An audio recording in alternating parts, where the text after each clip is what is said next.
Welcome back to Sport Lab. We've got a thriller for you today. Paris Saint-Germain staged an incredible 4-2 comeback victory over Manchester City in the Champions League. Pep Guardiola's side, once dominating Europe, now finds themselves in serious danger of missing the knockout stages altogether. Let's break down what happened in this blockbuster showdown at the Parc des Princes. One moment in the middle and we could not cope with that. They are fast, accept the defeat because the best team won. And we have, last chance at home against Bruges. If winning, hopefully we can qualify. Was there a moment in the game where you felt like the momentum shifted in their favour? No, the game never was like we wanted, but I give so credit to PSG. PSG is a fantastic, extraordinary team. And that's why you have to understand it. So, but it's 0-2, we could manage and score the first goal right after 5 minutes. We can stay and we can keep the ball and keep it a little bit. We can be better, but we could not do it. Is there a particular reason you think that you haven't been able to kill games off when you've been ahead recently? Because to play, you have to play. We could not. So to defend the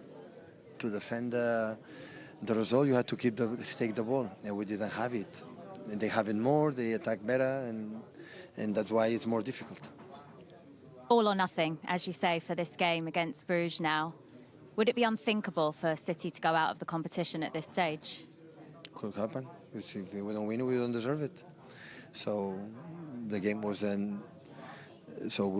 difficult task because Sporting Lisbon at a certain moment when it happened, PSG staff to Juventus staff, all the games away that we have always is difficult, but it's a reality. We didn't do enough points and we had to accept it, and the last game against Bruges will dictate what we have to do. Thanks, Pep. You're very welcome. Yes, another final coming up against Bruges next week. Pep Guardiola saying that PSG was simply better tonight.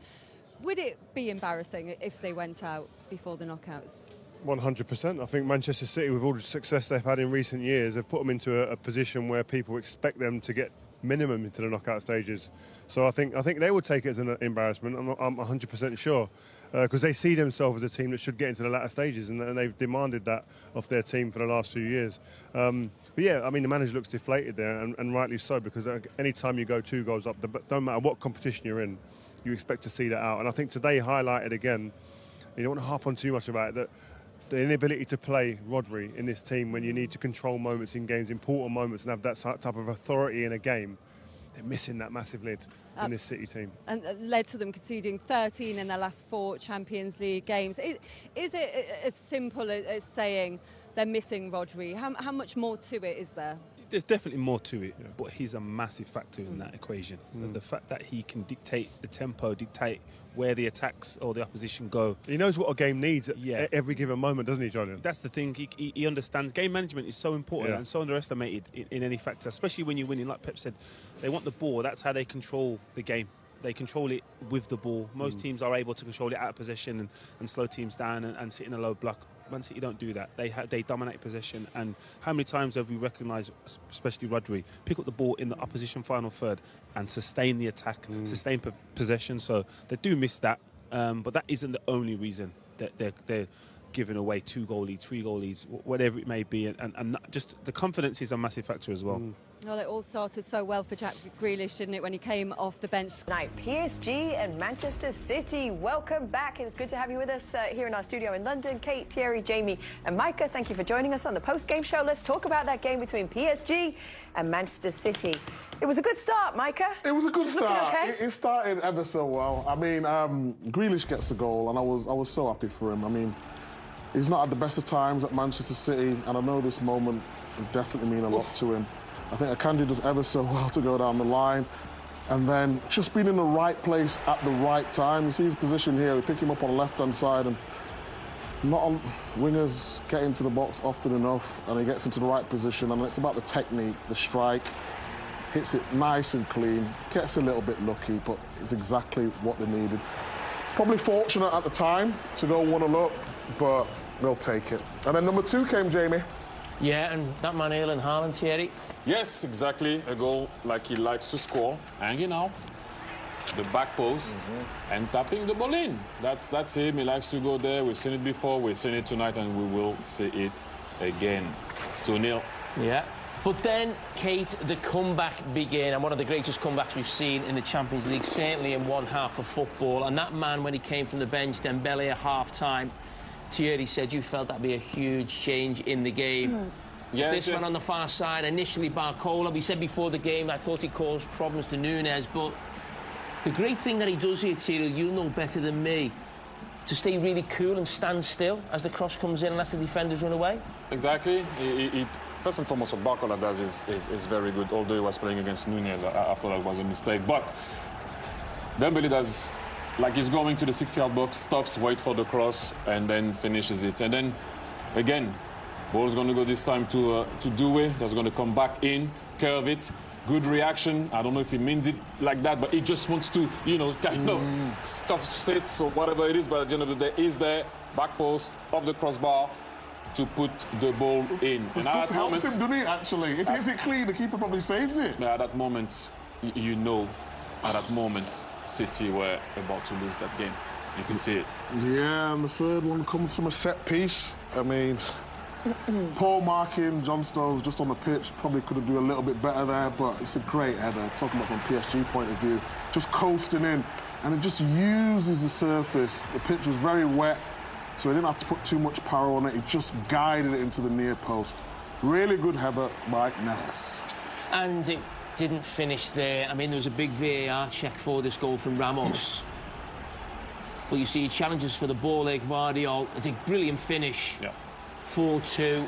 The game was already won then, but we don't know how important goals scored, goals against will be. City are in that predicament right now in terms of trying to qualify. You see it comes off Guardiola's shoulder, but great finish. And you know what? They deserve to win by 2 clear goals. Well, there was a VIP in the audience tonight, everybody. Should we do some celeb spotting, Mike and yes, Jamie? let's do See this. if we recognise That's who this often the is. case in Paris. Yes, that's Oh, right. is that the place to be seen? It's a famous It seems city. so, yeah. Who is it? Let's have a look. Let's see if Jamie or Micah, can you name the celebrity? He's a basketball player. Name. He's the fella who was, I got on his shoulders. No, it's not him. No, oh my It doesn't gosh. look anything like him. At all. Well, how could I see him? I was on his shoulders. One's black, one's mixed race. We'll start now. Oh, dear. Let's reverse out of this segment very quickly. You know, don't you? NBA fan that you are. Please, San Antonio Spurs, don't name him. disrespect me. I do my research. And I his think he's a name basketball player, is... the young kid. Oh, well done. He was Terry a Ollie. great The young guess. kid. That's his name? No, I you know his know, name. you know The young who- kid. Call him Wemby. Wemby will be good for you. Wemby. Yeah, Wemby. Big Wemby. There you go. Big Call him Victor. Wemby. in Paris to play an NBA game with the San Antonio Spurs. Will you be flying over? Will you be jetting over for any NBA action? Unfortunately, he's got they meetings wanted up me there. to be there, but Did your friends play for the Spurs? no. Tony Parker? Outside. yeah, no, I can't attend. Yeah, he wants to show and he knows basketball Sorry? players. No, I'm just saying, didn't Tony Parker play for the Spurs? Yeah, what was his position? It doesn't matter. Okay. All right, we're going to a break. We're going to come back and show you the goals from... Boosting their hopes of staying in the Champions League for the knockout stages. City 1 point out of those knockout places. They just, though, need a win against Bruges on match day 8, Rio. But the way their season's going, can we be certain that's going to happen even against a Bruges side you'd expect them to be on paper? Yeah, well, they've been unbeaten in a few games, and we're looking at them and saying, you know what, they look like they've had a good rebuild, and the confidence is rebuilding again. But we all know in football that it can quickly come down and crumble quickly in one performance, in 190 minutes. And today, there's a lot of things that went wrong for City today. And the confidence has been built over the last couple of weeks. I think is going to take a bit of a dent. Yeah. And this PSG team, I think the energy they showed, the youthfulness with their team, and the ability to come and revive himself after going 2-0 down, I think that will be a worrying thing for Pep and his team to have experienced tonight. There was lots of great performances on that PSG side tonight, Jolie. And how do you sum up their whole night, especially in the second half?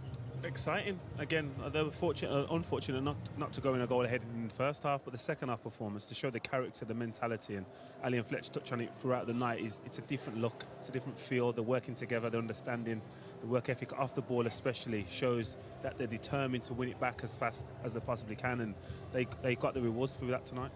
Well, we had 4 goals in 10 minutes at the start of that second half. The first one from Jack Grealish. At this point, we're thinking, what a sub, Rio. It was his first touch, and he put City in front. Yeah, and it was against play, because I thought that PSG were a better team in the first half and created more chances. But it's a wonderful finish in here. But the first 3 goals that came about from players driving with the ball and running and being brave on the ball, and then creating an opening. And then we talked about the press and being pressed 1v1 across the pitch. I think situations like that have to arise where there's a bit of individual brilliance that unlocks it. And it's a wonderful finish from Jack. Yeah, he well-needed goal for Jack personally, but again, showed great character to get in the box, recognise what the situation brings. But this is a telling moment for me. Someone that loves to play football, and to not have scored for such a long time and then not to smile when he scored is a telling factor for me. Yeah, you didn't score for them in 2024, 2 goals in 2025, and then his second touch was to set up Haaland to make it 2.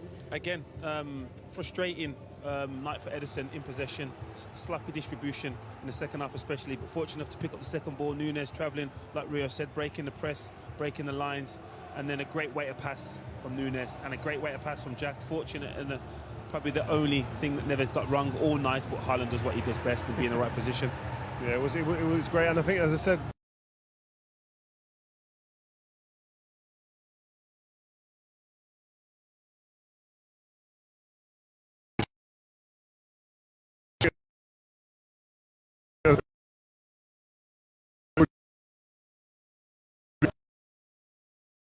but then the game just turned on its head. I mean, he stands his ground on the penalty spot. He doesn't run in. The defenders all running naturally to the goal. The striker stands on the penalty spot. Dembele there puts the brakes on. It's a wonderful finish. But that bit of skill there, teases the defender in, and then there's no looking back. Oh, it was an exciting night for him. Barcola with the threat, as Rio said, and maybe personally you're looking at Rico and say, does he need to drop as deep as Guardiola? You recognise that he's deeper than him, so can he stay attached to Dembele? But it's a well-worked goal. And yeah, Dembele, a brilliant substitution for PSG. Such an impact in that second half. We're going to hear from Pep Guardiola as well. When we come back here at PSG, we're going to get some reaction from them. I don't think you can put it down to one thing. I think confidence is definitely something that's been sapped out of this team. But what I would say, when you start it becoming a trend, and something starts rearing its head on a continuous basis, confidence, you can go a goal up, you can go 2 goals up, but in the back of your mind you're thinking, what if? Don't let it happen again. And that's when all of a sudden, even people on the ball who you expect to be confident and comfortable start taking too many touches, maybe inviting pressure, and then that's what we saw today. Invited pressure, and they were punished each and every time. And then it was 2-2, and it was Due hitting the post, but Barcola getting his... But again, right place, right time, execution, and I think this was probably, for a theme for Kovacic throughout the night, running with the ball, getting caught.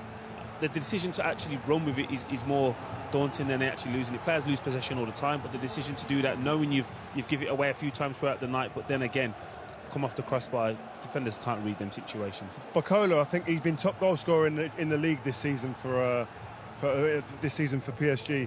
I think sometimes you need a performance at the Champions League level. The young guns that are here to try and take on that mantle, and you need a game like today. I think today could be one of those games for his confidence that he just goes beyond and beyond again. When you watched him tonight, are you thinking that he's the present and the future of this side? 100%. I just feel that every time they wanted to kind of hurt and penetrate this team, at all times they were looking to get the ball out to him. And then when he got it, he was positive, he was direct, and he had the quality to pick out people and the other side of it, score a goal as well. And then it was João Neves who put PSG in front, but he'd had a really good night altogether, Jolien, had a brilliant opportunity from a header in that first half as well. Yeah, again, showed great character. The fact that he missed the first one, stuck around the back, they must have isolated. This is by design. They've recognised that Neves may be the weak link, or the back area of the goal, maybe the weakest part for City to defend, and they've done it again, and no one's really recognised it, and I think a couple of defenders thought about. I said in commentary, all different facets of his game, I thought he was exceptional.